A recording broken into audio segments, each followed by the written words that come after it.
ഏലച്ചെടി കണ്ടിട്ടുണ്ടോ കൂട്ടുകാരെ?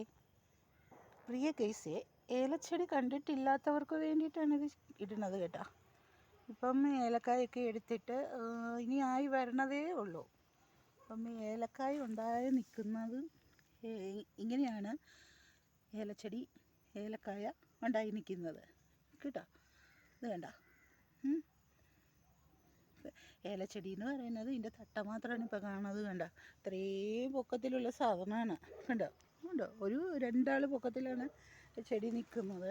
നമ്മുടെ ഈ ഭാഗം എന്ന് പറയുന്നത് കുമളി ഭാഗമാണ്.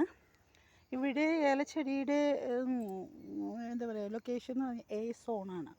ഇവിടെയാണ് ഏലത്തിന് ഏറ്റവും ബെറ്ററായിട്ടുള്ള സ്ഥലം, ഏലക്ക ഉണ്ടാകുന്ന സ്ഥലം.